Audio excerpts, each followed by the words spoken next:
Hi, my name is Tara Walton, and for my final project, I will be talking about the lack of sexual education here in Texas public school systems. So, first and foremost, I myself graduated from a Texas public high school.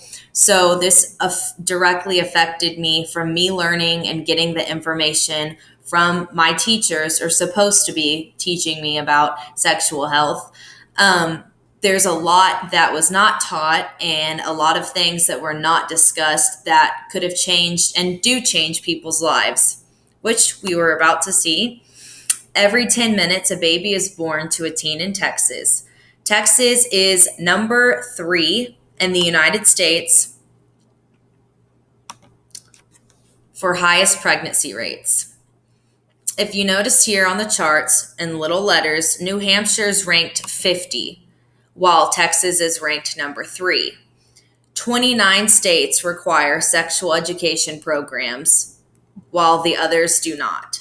So 31 don't have to teach sex ed, meaning they don't have to let you know about birth control. They don't have to tell you how sex happens, what that means, any information whatsoever. In Texas, there is a law that says if we're going to talk about sexual education, it has to be stressed that abstinence is the number one reason and the number one way to not have a baby. So this just shows right here 95% of teens have sex before marriage.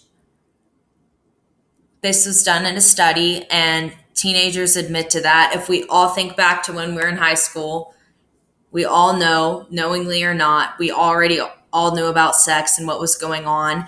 But the lack of information and false news leads to a lot of STDs and a lot of problems and questions. Over 55% of students from 7th to 12th grade want to know more and are very confused about their own sexual health.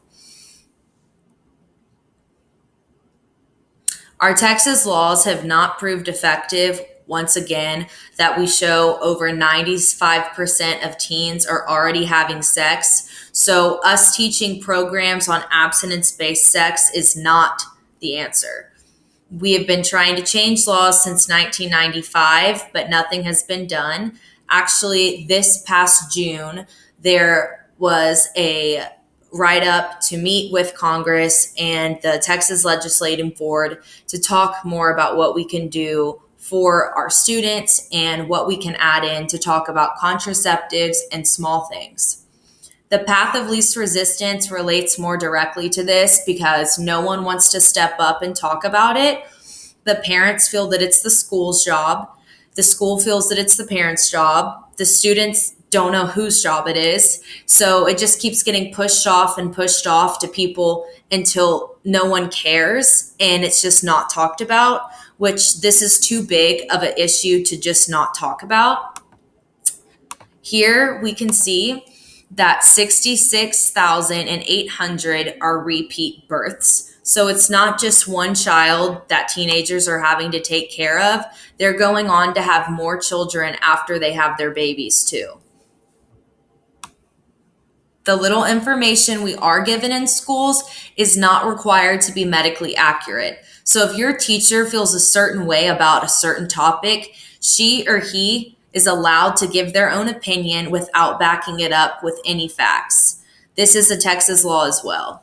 Social systems and individualistic ways of thinking play a large role in this because no one wants to step outside of their comfort zone and address a kind of uncomfortable topic. Now, moving forward to the difficult dialogue of sexual health itself. My first constituency group would, of course, be teachers and school board members. These are the main people who would enact the policies and teach the students the sexual health that they need to know. Parents. The parents would for sure want to know what their kids are learning and have a say in maybe some sensitive subjects as to how far they could go or go talk about in schools so they could have their own input. Students would want to know just so they could have a say in what they're learning and even express what makes them uncomfortable or what they're confused about and need to focus on more. A flyer is one of the ways that I would get the word out. I would send this home with the kids to give to their parents or teenagers in in high school. In high school, I would announce this at the pep rally and morning announcements because that's when kids are always all at school at one time. I would also post this online and on the community flyer page. I would have an open table conversation with 6 to 8 people per table, just kind of randomly selected by our facilitators who would be counselors. And there would be 4 facilitators who would not engage in the conversation but guide it along and make sure that everything that was being said was factual. Along with that goes rules that would be established in the beginning by the facilitators per group. Just be kind, listen, let others speak, respect differences. All of these things need to be there in order to have a successful dialogue and to make people feel safe, welcome, and free to speak their mind. I would have cookies, sandwiches, and lemonade, tea, and water. This would also be upon entry. So, for the first 15 minutes, the icebreaker upon entry would be refreshments and conversing with each other. And the facilitators would go around and kind of just talk amongst each other. Note taking. So during the groups, I would have the facilitators jot down notes while they were listening and observing the conversation. This way, everyone in the group feels like they're being heard and their ideas, if they have ideas, are being written down.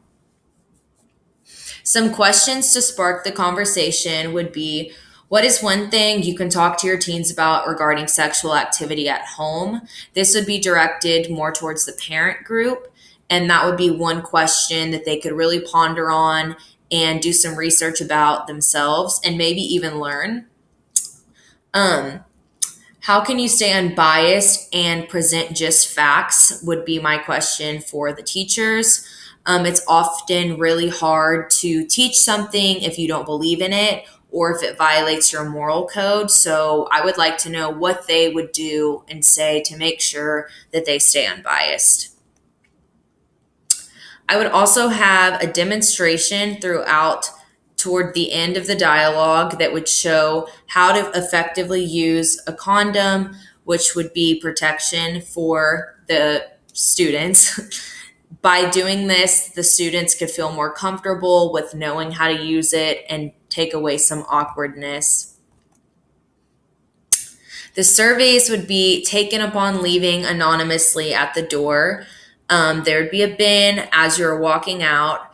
There would also be a take action bucket with your 1 to 2 ideas on how to take action within your local community and what's something you took away that you will take action with.